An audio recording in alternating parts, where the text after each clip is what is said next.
We're so glad to have you with us. We'll get started after the room populates. We're just going to wait a few minutes for that to happen.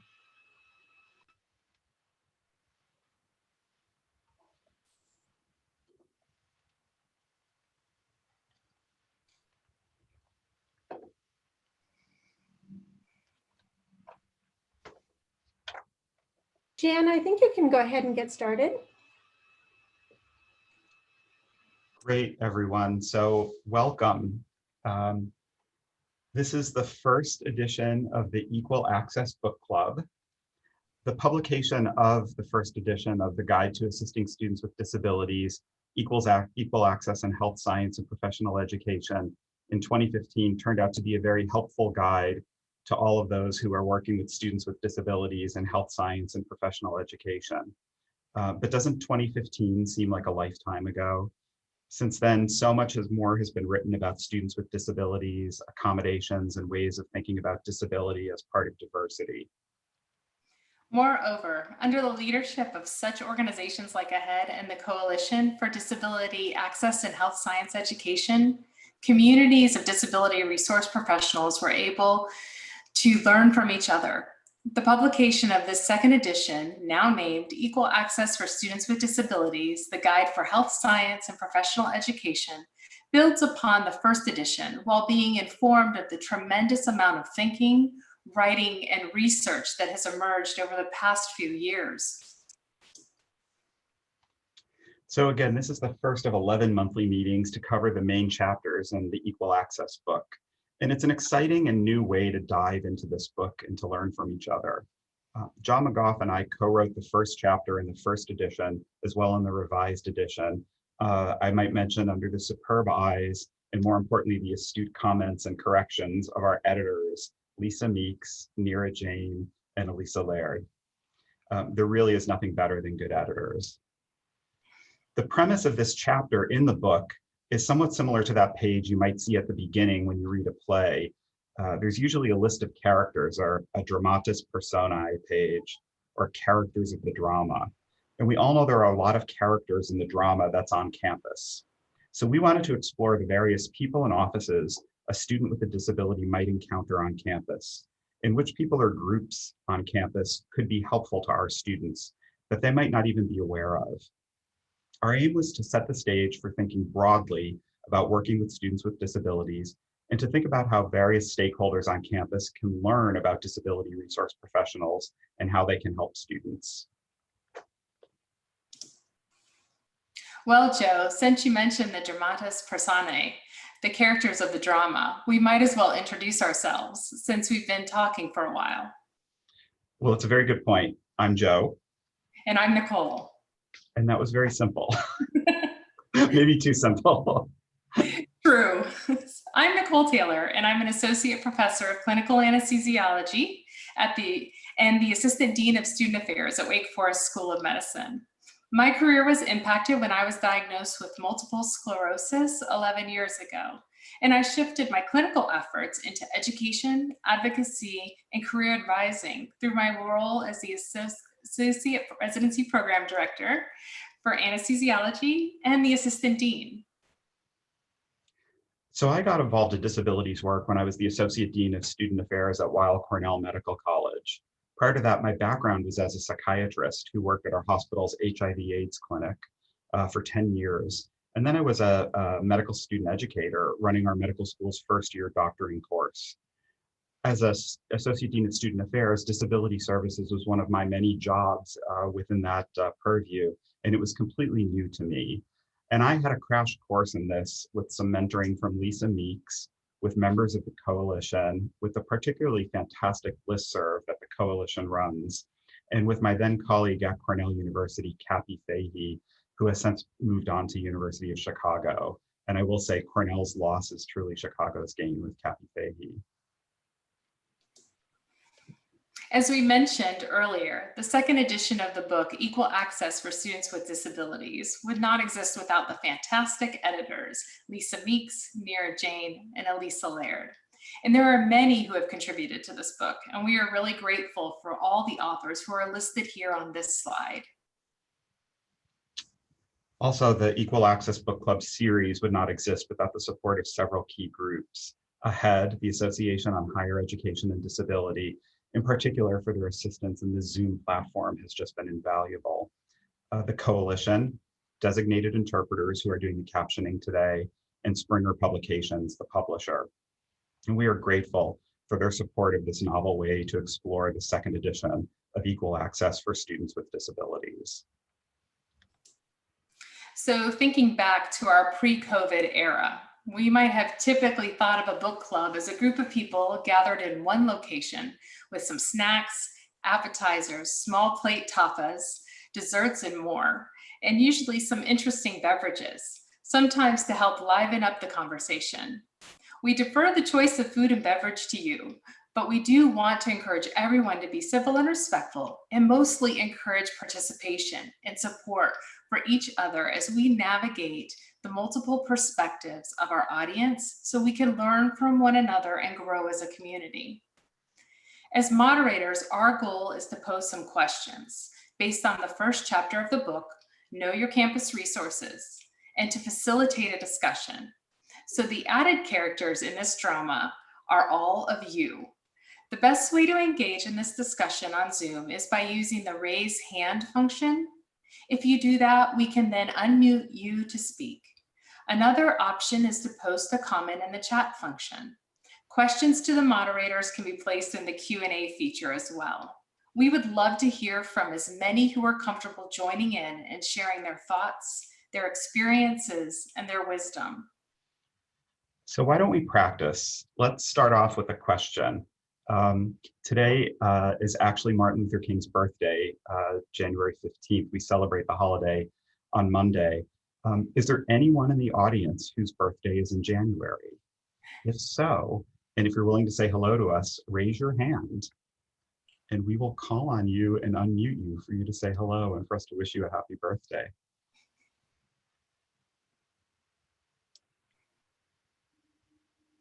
So there's 4 people that have raised their hand, Joe. Oh, wow.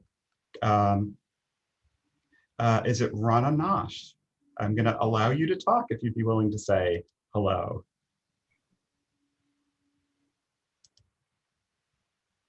I don't know if I was able to unmute your. I think I just did it. Hey, happy birthday. When is your birthday, Rana? It's January 24th. Okay, everybody write that down in your calendar. Yes, remember it. Rana, you officially now know how to mute and unmute. And so if we run into a dead space, we might just call on you randomly. I'm kidding, we will not. That's fine. Happy soon to be birthday. Thank you very much. Stacy Wolf. Let's see if we can get you to unmute. Hello, can you Hey, hear me? Stacy. It is Hey, Stacy, when is your birthday? on the 27th. 27th. Okay, again, write that down as well. Well, happy soon to be birthday. Thank Any you. problems? Any problems with the raise hand function and being called on? No, sir. Awesome, great, thank you. Who else do we have? Is it Maria Keller? Let's see. Maria, are you there? I am here. Hey, So Maria. my birthday is the January 19th. So I always got a 3-day weekend for my birthday, thanks to Martin Luther King.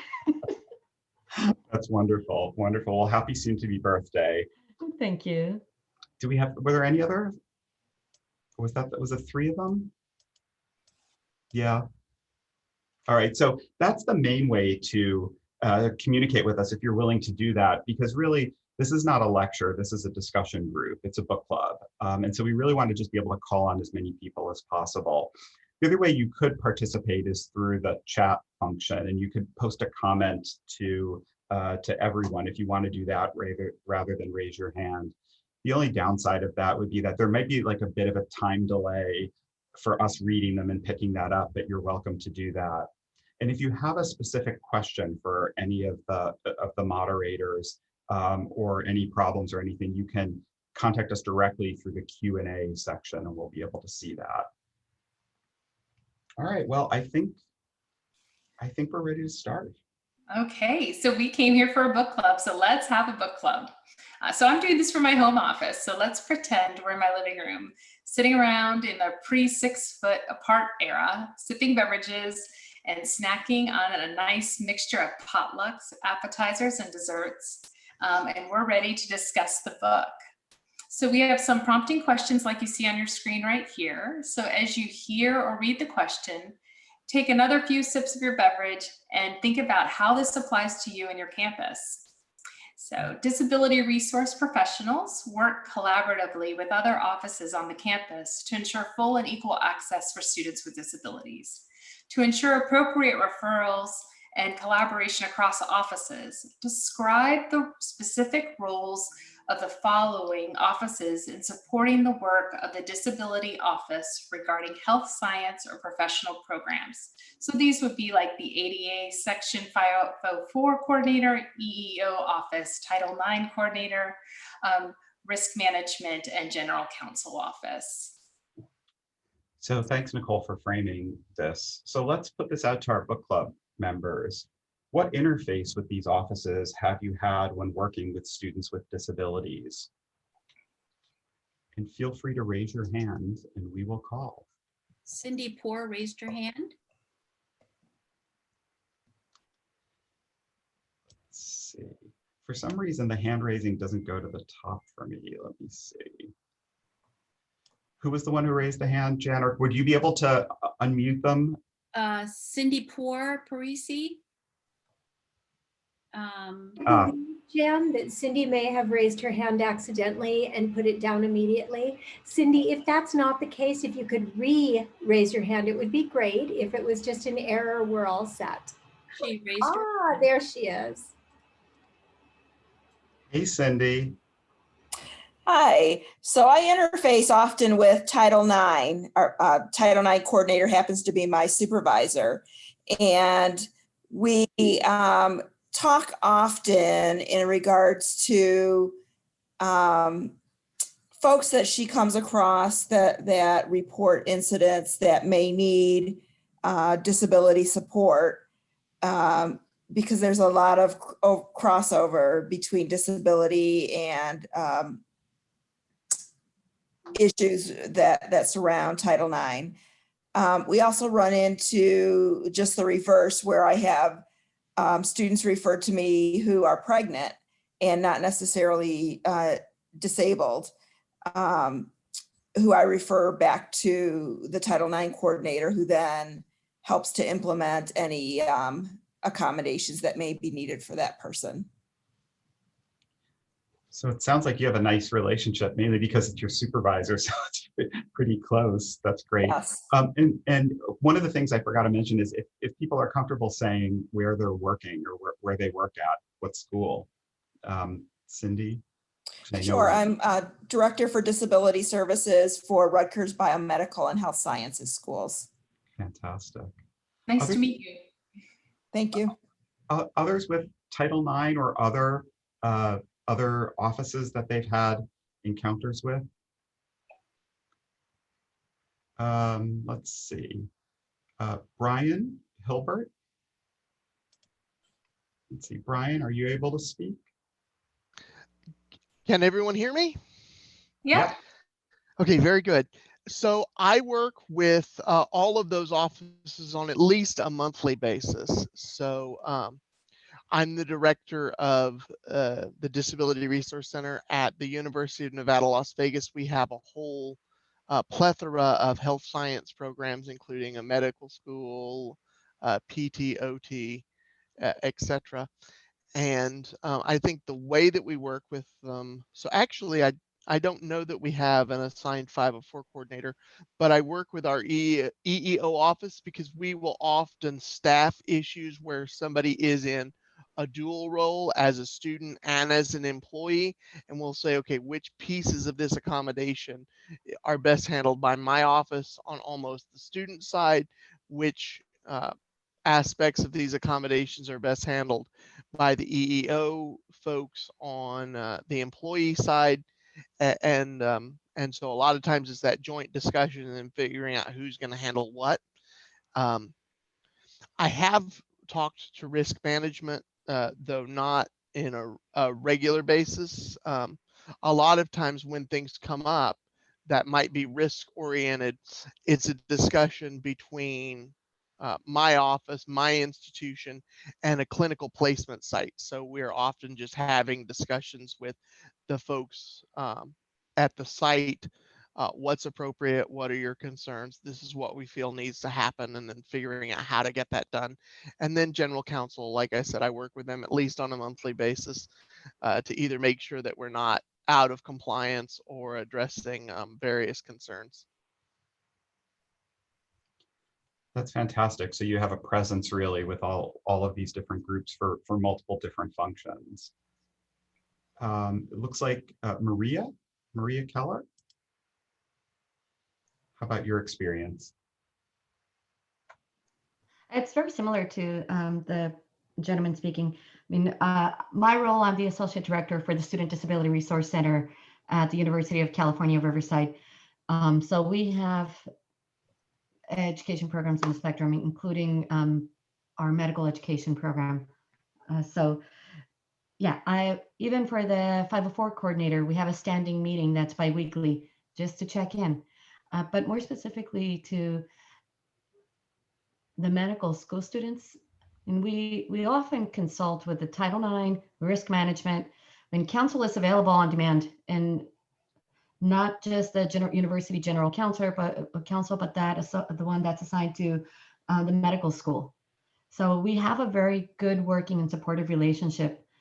So it's great to have the option of, I mean, picking up the phone and calling someone, but nowadays it's more like just scheduling a quick Zoom meeting. So that's worked very well for us so far. Great, that's fantastic, Maria, thank you. So a lot of people have had, it sounds like, the ability to interface with a lot of these other kind of important offices, and more importantly, that they know who you are as well. Sounds like, again, as Cindy said at the beginning, sometimes the referrals go both ways. It might be Title IX reaching out to disabilities as opposed to the other way around. So I think that's fantastic, and that's kind of a great way to sort of establish basic lines of communications for when you need to. We can go on to question 2. So question 2, disability resource professionals rely on campus leaders, departments, staff, and faculty to refer students who may need accommodations to the disability office. Which campus stakeholders are most likely to encounter these students, and how can DRPs ensure they fully understand the policies and processes associated with student disclosure of disability and effective referral practices? So this is almost a follow-up to the thing I think Cindy had mentioned before, which is, you know, for good reasons, her Title IX coordinator knew how to refer a student in need to the Disability Services Office. How can disability resource professionals ensure that these various other offices know how to refer students and make effective referrals? It's like Audrey. Yes, hi. Hey. I'm not actually part of our Disabilities Resources for Students office. I'm an academic coach for the Physician Assistant Training Program at the University of Washington School of Medicine. And I'm speaking up because I feel like our Disabilities Resources office has done a really excellent job of communicating with us. So I'm the main person in our program that helps to facilitate the accommodations, get the students referred to DRS, and then also to make sure that the accommodations the students have are implemented appropriately. And we have a access coordinator at the DRS office who has been so excellent in scheduling meetings with us to talk with our head faculty members and staff about the policies, talk about how the timing works and how to refer students, and then have follow-up conversations about how do we handle the more intricate student cases where they're maybe looking for accommodations on physical exam items that are a little more challenging. So I just feel like that that one-on-one communication with our program has been invaluable. That's fantastic, Audrey. Thank you. Thanks. It looks like Stacy. Hello again. So I work at San Juan College in Farmington, New Mexico. I'm the academic fieldwork coordinator for our occupational therapy assistant program. And for us, I mean, obviously, I think faculty are some of the main people that need to make those referrals. But unfortunately, I think a lot of faculty don't recognize. And if a student isn't going to automatically come forward and disclose that they have a need and advocate for themselves, they get missed and get lost. And we actually, last year in our health sciences, did our own book club with edition 1 of this book, trying to start with health sciences to get our faculty more aware, not only of resources available to some of our students, because unfortunately, I think there's a lot of students who are discouraged from taking health sciences courses because of a disability. And so we're trying to really increase that knowledge on campus, because I think that the referrals are way underutilized. Our DRPs, I mean, they're excellent and they do a great job when they get the referral, but somebody's got to tell them. And if the student's not going to advocate for themselves, we as faculty who encounter the students from day one need to be able to do that. So that's a really great point, Stacy, about, educating and making sure that, all the people who are interfacing with those learners are aware of the resources. Audrey?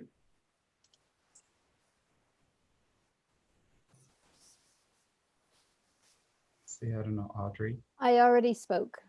Thank you. Oh my God, I'm so sorry. I'm going through this list in reverse order. Do we have anyone else? Dina, I was asked to unmute. I am Dina Leland from the University of Nevada, Las Vegas, and I'm a disability specialist there. And my main focus, among others, but my main focus is health sciences.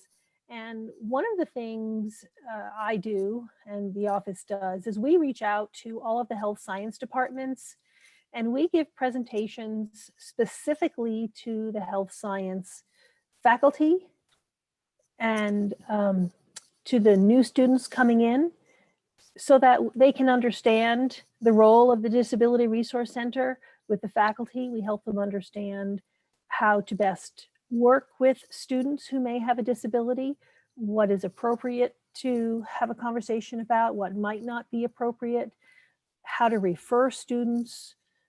Many faculty are concerned about insulting students if they make a referral to the DRC. So we tell them, it's just like referring to any other campus resource. We are a campus resource, just as the Writing Center might be, or Counseling and Psychological Services, or the Health Center.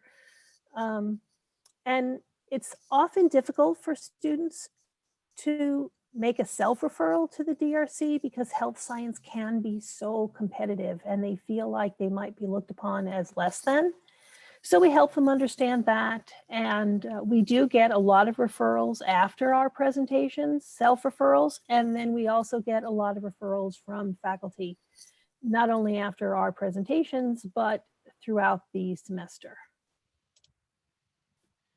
So the idea, and Brian had mentioned in the comments in the chat section about a good referral process is key. And, Dina just mentioned the ability to sort of let people know what's out there, what you have out there, so people are aware of it. And Stacy had, sort of also talked about, some of the challenges of getting people to sort of know that somehow the disabilities office might be helpful to them. And anyone come up with a grand scheme or a good best way to kind of get the message out? Those presentations sound like a great opportunity. Other thoughts people have? I mean, this is Maria Keller again. So I actually work with a disability services office, and I am the liaison to the medical school and the assigned disability specialist provider for them. So what what I did the minute I became involved is trying to meet as many people as I could in the medical education programs. Establish new student orientations, annual student services presentations. Try to get involved and be as present as possible. So not only did they know who I was, that my name kind of became common practice, and try to associate that with access to disability services as if it were part of just your regular medical education experience. It's like there's this person that's already there in the beginning who checks in with us from time to time, who also the faculty and the support staff are aware of. My main contact is actually the director of academic success, and we work and collaborate for everything. She refers students, so anytime there's a student who's having a concern somewhere, they end up in the academic success umbrella talking to either a counselor or expressing concern. So we have a really good way of referring students to us, as well as having us refer to them. We try to be part of the original orientation as well, mainly to make sure that students don't feel that they have to come out as needing something with the School of Medicine before reaching out to our office if they wanted to keep that distance and explore options. Because some students will not explore options until it's dire, and we want to try to get to them before. So if we can prepare, that's our best approach, and the School of Medicine is on board in that approach as well. So they don't require that a referral come through the School of Medicine. The door is open for them to reach out directly. That's fantastic. Great approach. Let's take one more. Megan?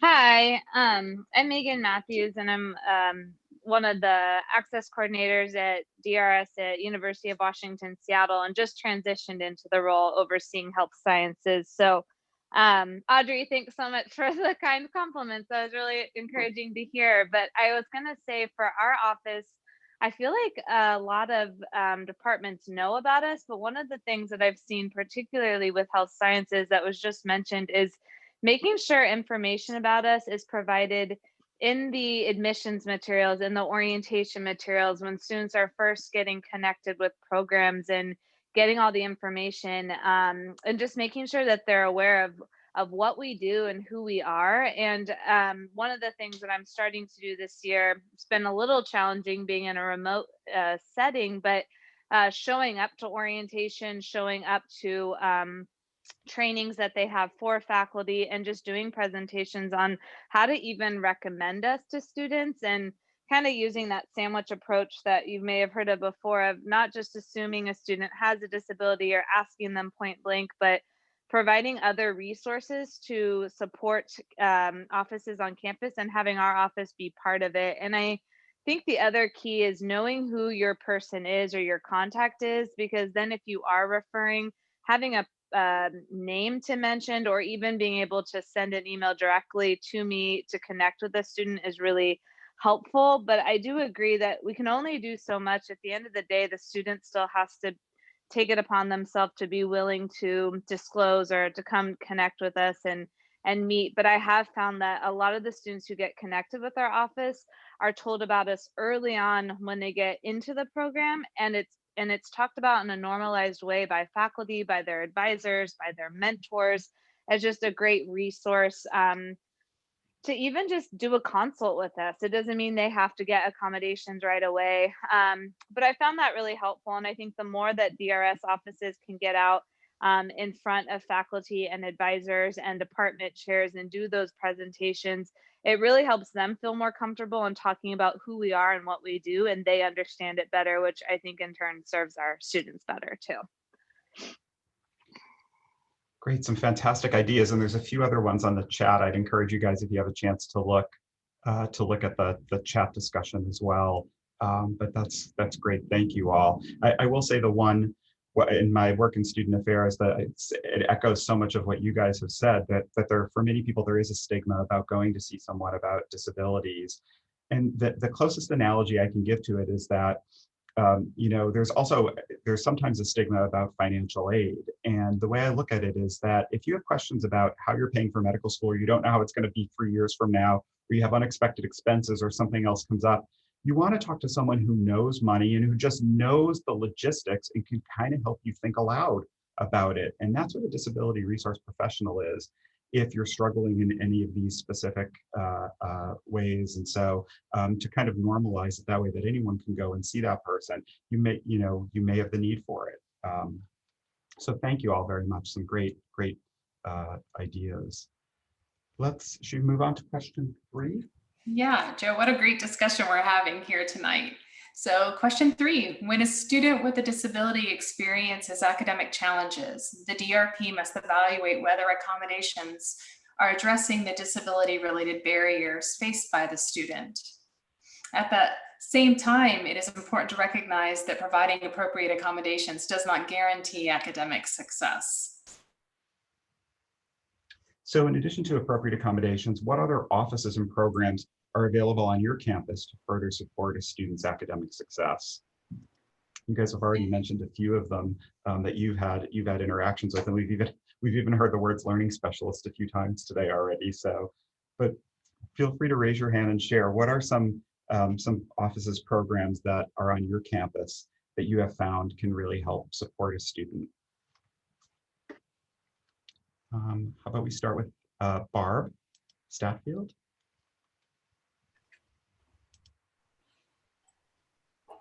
Hi, I'm listening to all these big schools, and I'm from the northwest corner of Illinois in a small community college. So it's interesting to hear from larger schools, but in the resources, I'm a one-person office, and so some of the things that we have outside of our office is our Success Center in and of itself offers tutoring. And we actually, for our nursing program, have specific study classes for specific classes that we see students having difficulty in. We also have a TRIO program, federally funded program, that I will often refer students to provide them some additional support. We have a couple of financial programs with a low or a high poverty rate in the area that we live in. So we have a couple of financial programs that also assist our students. And then outside of our college, we have like the Department of Rehabilitative Services and any kind of independent services, state-run services. So I feel like we have, for as small of a school as we are, we have some pretty good resources. Barb, for a one-person shop, you got to know a lot of people and are working very hard for your students, I'll tell you. It's impressive. Kara? Yes, thank you. Can you hear me? Yep. Yes, Kara, we can hear you. Okay, great. I'm really enjoying listening and learning from you all today. I work at the Mayo Clinic College of Medicine and Science, and so not too far from you, Barb. And that's in Rochester, Minnesota. And I collaborate and work really closely with our academic success advisors. The academic success advisors are the staff in our department who coordinate tutors, and they really focus on overall learner well-being. So there's some overlap in our work, but their services complement what we can afford, or I should say for what we offer in disability services. That's fantastic. Thank you. And do we have? My screen just froze for a second. Let's see. Kelly Cano. Hi, can everybody hear me okay? Yep. Awesome. Hi, my name is Kelly Cano. I'm the Health Science Center accommodations excuse me, I'm the accommodation specialist at the University of New Mexico, and I work specifically with, I should say, solely with students that are taking programs or in programs that are on our health sciences. And one thing that's really great resource for us is very similar to the woman who was just speaking before me. We have student success coordinators, and we have student success coordinators for, I believe, every program that we do have on our North Campus in health sciences, and they are such a great resource for our students. And recently, this spring semester, we've been collaborating and doing like what we were talking about in the previous question, having our department do presentations to let them know that I'm their resource, the student's resource. If they ever want to come by and just see what we have to offer, that they're welcome to email me. Right now with the virtual platform, it's pretty much all email and Zoom, but of course, letting them know when we do get back to normal, where my office is at and things like that. And those student success coordinators have so much more to offer to that. I believe that both of us working together really create like a great just collaboration for our students. That's fantastic. Thank you, Kelly. Maybe we'll take one more. Lisa? Oh. Hi, can you hear me okay? Yep, Yeah. you're great, Lisa. Thank you. I'm Lisa Dico, and I am a learning specialist at the University of Florida. And I did want to mention an office that hadn't really been mentioned yet. Within our campus, within the Dean of Students office, who is home to a You Matter, We Care initiative at the university, there's a very small but mighty group of staff members known as the CARE team. And they're central to sort of a first stop connector for students who we say are in crisis or don't know where to go at all. And often we refer back and forth. I think everyone experiences the notion that when a student's in crisis, they're probably not doing well academically, and conversely, when they're in academic crisis, they're probably not doing well personally either. So we have a lot of interaction in that sense. And that is also the team that provides oversight to the medical petition process. And there is very much connection there within our office, the Disability Resource Center. We present information to students in our Disability Resource Center a few times a semester at a particular point in time where deadlines are coming up to drop a course before the end of the semester. And so we have that special connection there. I'm sure some other campuses may as well, but I did want to share that input. That's fantastic. So, and is that a student-led group? It is not. No. It is not a student-led group. They do have student ambassadors that do some of their outreach and program, and very much a student organization from the leadership and peer support. But the office is primarily full-time staff as part of the Dean of Students office. That's great. Thank you, Lisa. Why don't we, in the interest of getting through some of the questions, let's go on to question 4. So institutions are responsible for making internal complaint and grievance procedures easily available and accessible to students. So what should be included in this procedure, and when might it be used by a student with a disability?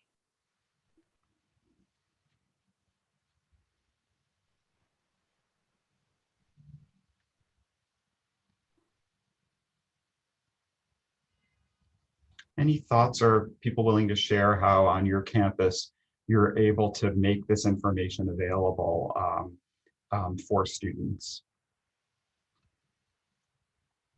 We can start with Megan.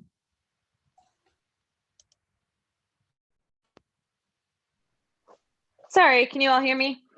Yep. I need to have it out in front of me because I'm going to butcher it. But basically, we include in our access plan, we call them access planning meetings, where we sit down with the student and discuss everything. So in the packet of information they get, we always include a handout that's a complaint resolution form, which basically just tells them if you ever have a complaint you want to file because you felt like your accommodations weren't met, your rights were violated in any way, then we give them information for things like ombuds, the ADA coordinator, OCR, our office, and we kind of just explain here are the steps to it. You can always start with us, but there's other resources as well.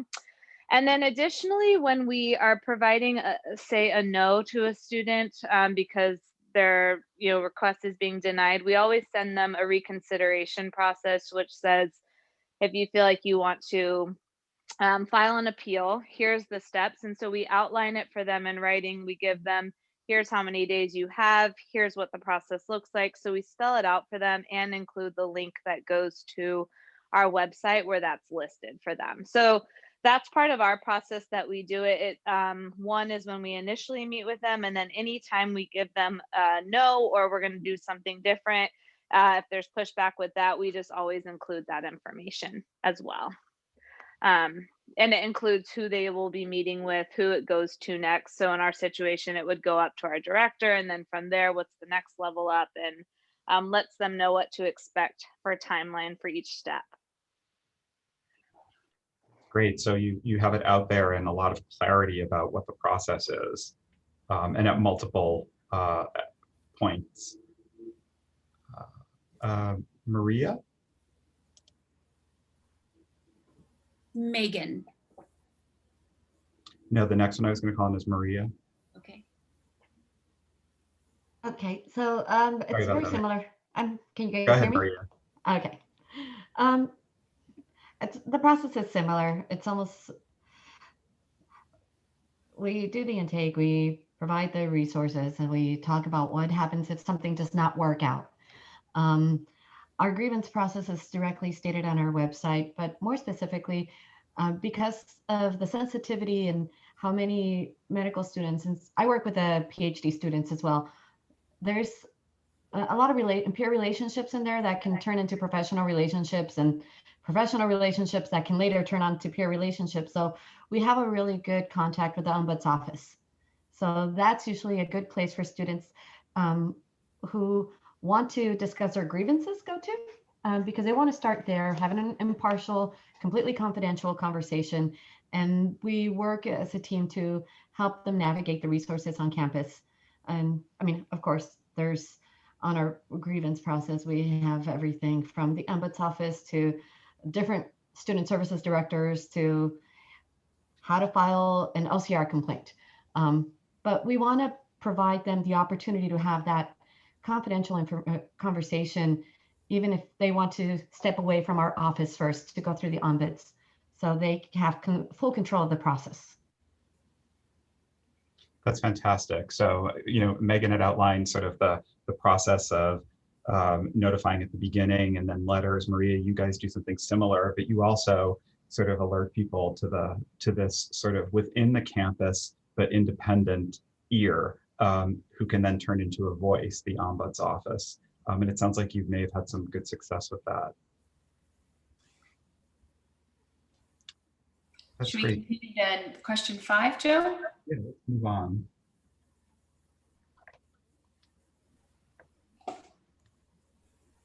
Actually, okay, perfect.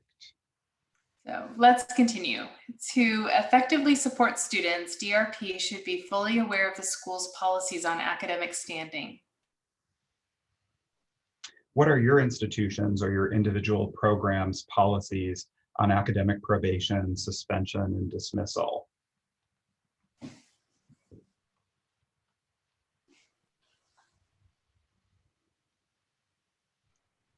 We can even expand that a little bit to what has been your interaction with your institutions or individual programs' policies on academic probation, suspension, or dismissal in that process.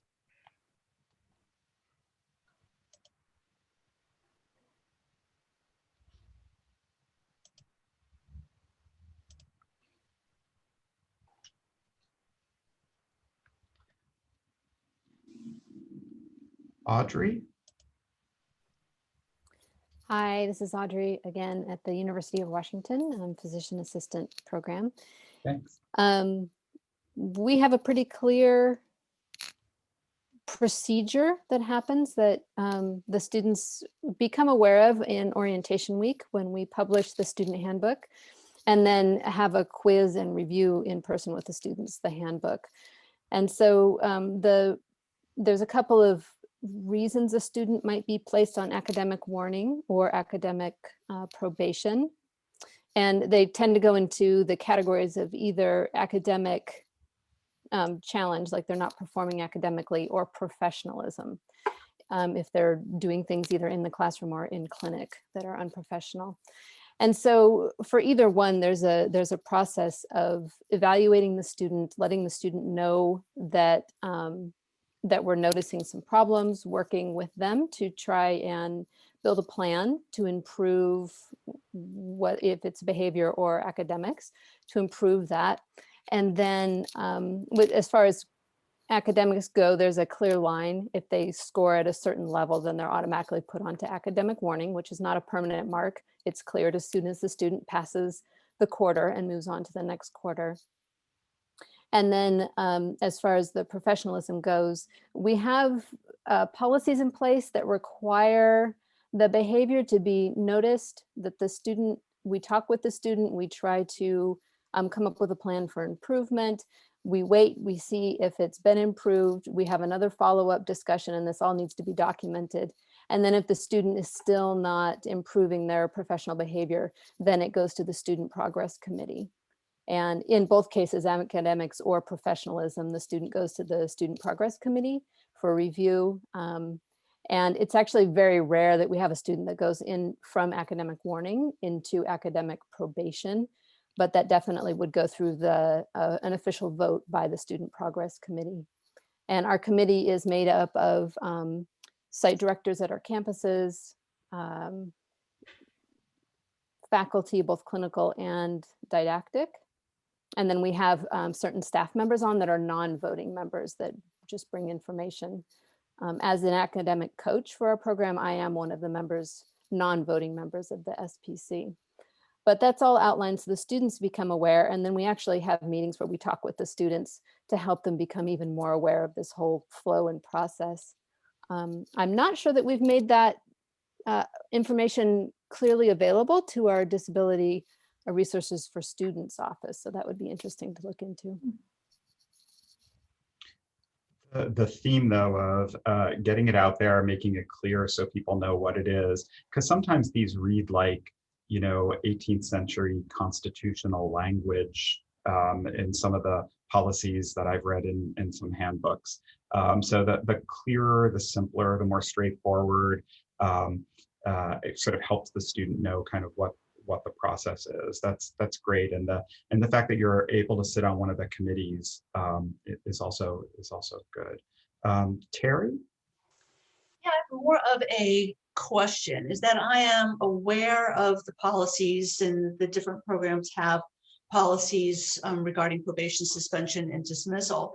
But my question is it common with others that as the student disability officer of not knowing when this has happened, I don't find out about a probation, a suspension, or dismissal until the student contacts me and tells me that this has happened?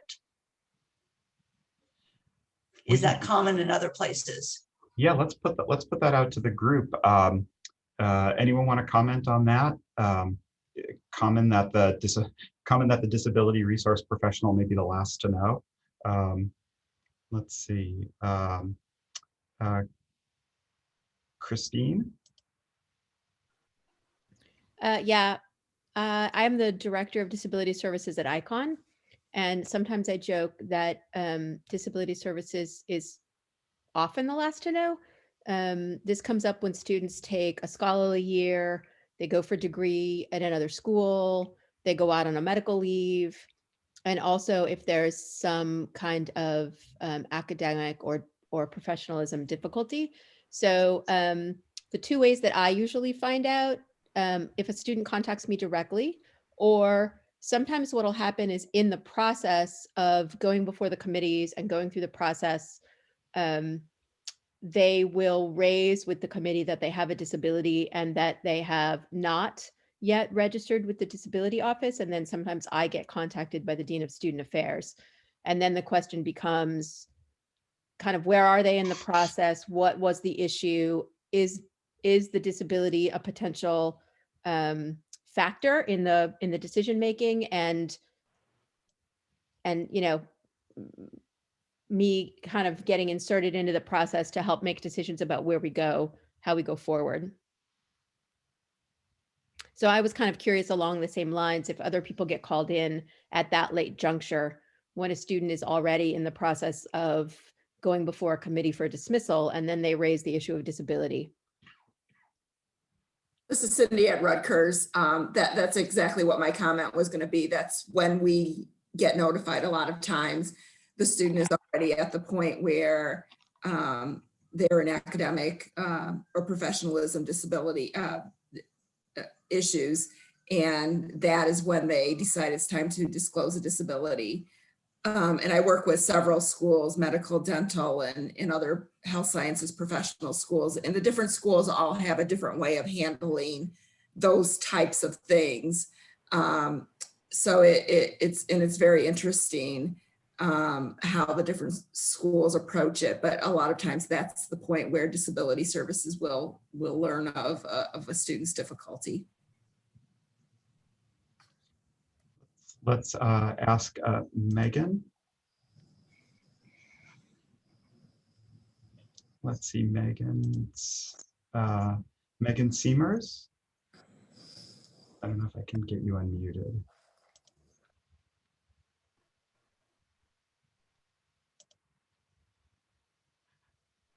I'm sorry, Megan, I wasn't able to do that. Is there anyone else we didn't call on here? I think this is a big topic that's come up before. We addressed it a little bit in the chapter as well. This phenomenon that sometimes happens when someone is under academic or professionalism review of then using that's kind of the linchpin to get them to disclose a disability. And I think our thoughts is that you take this as a fresh new case. You do the appropriate evaluation. You kind of often what we do from a disability perspective is now and moving forward, and then it really is kind of up to the committee to sort of see where this fits in and how they judge and view the student's total experience. But that the disclosures, and I will say, having sat on a committee, that there's I've had some faculty who like roll their eyes when they hear about a sort of a late noted disability, as though it's like a bad movie with plot point at the very end where there was no antecedent preface to it. But in these cases, I will say, if you go back and look at the students' prior record, in my experience, they often have manifestation of a cognitive disorder or a psychological disability that really kind of went unknown and unseen. So yeah, I think this is a big area, and we cover this in future webinars as well. Right. Why don't we move on to Nicole? All right, so question 6, the Office for Civil Rights within the U.S. Department oversees education institutions' compliance with various civil rights laws. Through OCR, students can file civil rights complaints fairly easily without payments or fees. So if a student files an OCR complaint, what process might you expect for resolution of the complaint? And what documentation might a DRP be required to provide to the OCR when a complaint about disability discrimination is being investigated?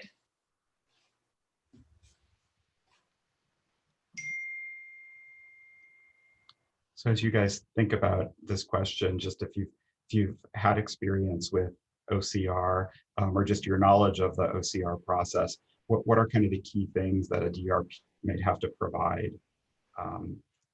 Usually in an OCR complaint, a university council kind of takes over. This is a big deal. This is essentially the precursor to a federal lawsuit, right? When that happens, the council's office, that kind of is the kind of a key player here. And what experiences have people had, or what do you know about what you might have to be able to provide? Brian said in the chat, they asked us for all records. And I think that's in many ways the key thing, which is all records, documentation, timeline, requests, rationales, anything that's available.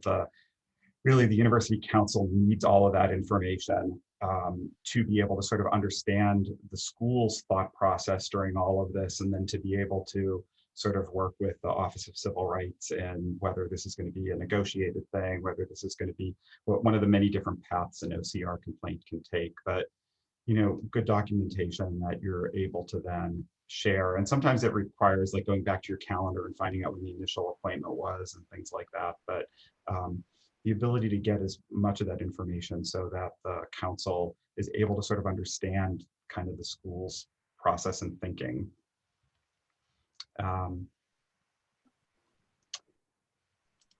Should we move on, Joe, in the interest of time? Yeah, let's do that. I just realized the time. I saw one other note, but let's see. All right, go ahead, Nicole. Yeah, we've covered a lot of ground in this first meeting of the Equal Access Book Club. So there's going to be a meeting every month through November covering each of the remaining chapters.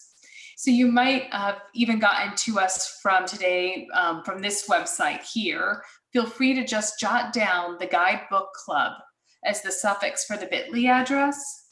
On this website, you can register for future sessions, and you can also see the facilitators for each chapter and the discussion questions to help guide you as you read through the chapters and prepare for the next book club meeting.